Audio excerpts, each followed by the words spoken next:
Good morning, lovelies. As you can see, I'm in the car with a very red, shiny nose for some reason, and in what appears to be a 1960s gangster movie car park.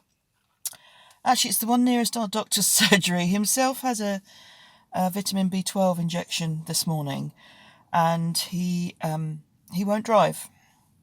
He won't drive in the UK. When he goes to Mississippi to visit his nephew, he'd drive then, won't he? Hire a car and everything. Stop it, Lesley. Yes, so I am chauffeur today. And, this car park, it is very old, kind of 60s, concrete, ugly, dark as anything. Not somewhere you want to be in the middle of the night. Looks like a set for a gangster movie, so that's glamour. I take you to all the best places, don't I? I've just discovered a project in the car that I'd completely forgotten about because it's just a bag sitting here in the car and I just reached for something to work on and here it is. So it's a corner-to-corner cat blanket. There we go. Pretty. It's going to be one of those today, I think. I went to put some washing out this morning and we have one of those four-arm rotary aera things and it was a bit wobbly yesterday and I was trying to put the laundry on it this morning and trying to spin it to kind of even up the weight because I thought it was just a bit wobbly in the ground and the thing just keeled over. It had sheared off, so I'll order another one of those. Hopefully I'll pick one up tomorrow when I get groceries, so that's the plan. But it's not the end of the world. It would be nice. We're due good weather, so it would be nice to have a working washing line, but we'll improvise. We're intelligent people. She lied. So a bit of work to do this morning. Then I've got a video chat with some friends and a virtual knit night tonight, so that's good. Big thank you to everyone for your comments and your encouragement yesterday when I didn't have a lot to say. You were all just lovely, so thank you all for being lovely. I know you're lovely anyway, but that's why I call you Hello My Lovelies. But, oh gosh, I really am rambling. I've had half a cup of tea and no breakfast, can you tell? So I shall carry on crocheting. I shall take you out of this dingy spot as soon as he comes back from his injection.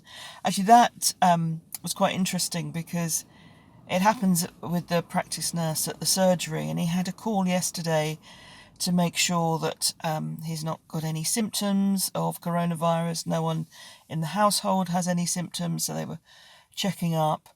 And when he goes in, if it's anything like the last time he had an appointment, he'll be triaged and temperature taken and all that sort of thing, and the nurse will be in full protective gear, as it should be. I mean, I'm not complaining about any of this. It's just such a change from 6 months ago. But hopefully it also means he won't be too long because there won't be people sitting waiting in the surgery for half an hour like they used to for doctor's appointments. So hopefully he won't be too long at all.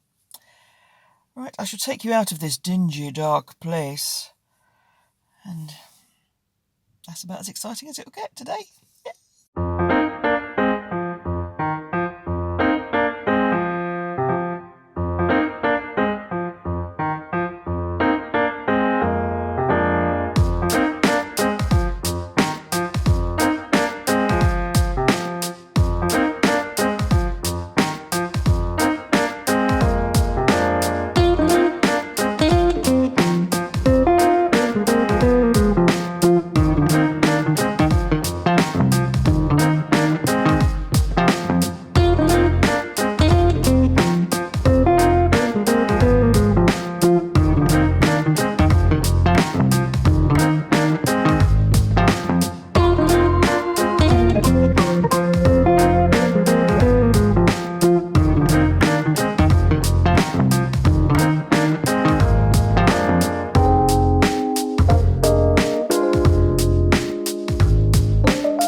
you gorgeous examples of loveliness.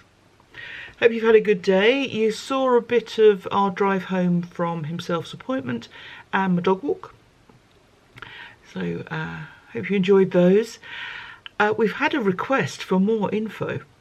So if you guys can help, I know that Ian Sharps, who wrote this comment, would be very grateful.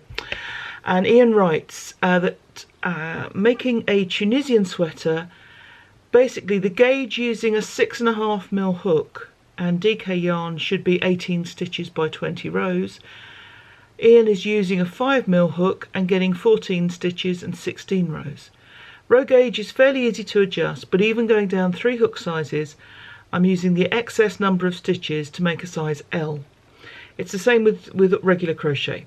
I usually hold the hook like a pencil, knife for Tunisian. The yarn goes over my index finger, under my 2 middle fingers and over my pinky. I draw the yarn from a cake either in my lap or from a yarn ball holder. It's really frustrating when I try to make garments. What can I do to add tension? Over to you, lovelies. I don't know the answer to this. Some people just work looser, some people work tighter.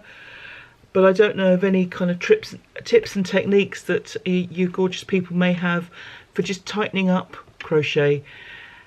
So if you're able to help Ian out, I'm sure they'll be very grateful. So thank you very much. I would be fascinated to know this myself. It's not a situation I'm in. My tension tends to come fairly close to pattern specs as a general rule, usually only a hook or 2 either way. But always interested to learn new things, so thank you for that. Another suggestion for content I had was from Laurelit4, I hope I'm pronouncing that right, and Laurelit asked about some yarn that appears in the opening titles of the usual podcast. You know, there's all those balls and cones of yarn. And she was asking about the kind of maroon cranberry looking one. So I'm assuming she means this beaut here, which I bought because it's very soft and entirely for the colour. So I think it's a very nice colour. It's probably a little more sort of bluey purple in real life than it's coming out on screen, but it's not far off. But if someone would be kind enough to explain to me why I bought this, I would love to know. I know it was a colour. I think I had an idea of making a loose top, almost like a kind of Henley style with the little button placket here, in this fluffy yarn. I can tell you that the colourway is called Damson. It says Count NM Sweetheart. Well, I'm pretty sure Sweetheart is the name of the base, or even the manufacturer, not the count. And there's a lot number in there as well. But it is fluff.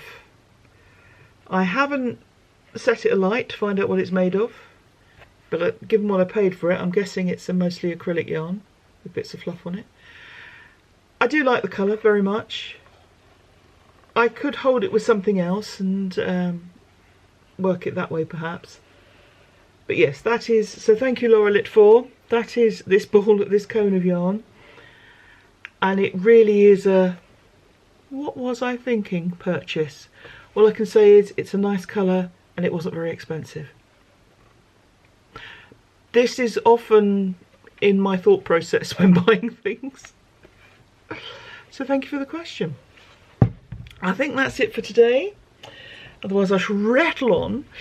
Have a good evening everyone, have a good morning, have a good afternoon, whatever time of day it is with you, enjoy. Hope you're keeping well, hope you're keeping safe and that you're looking after yourself. Thanks everyone, take care. Bye bye.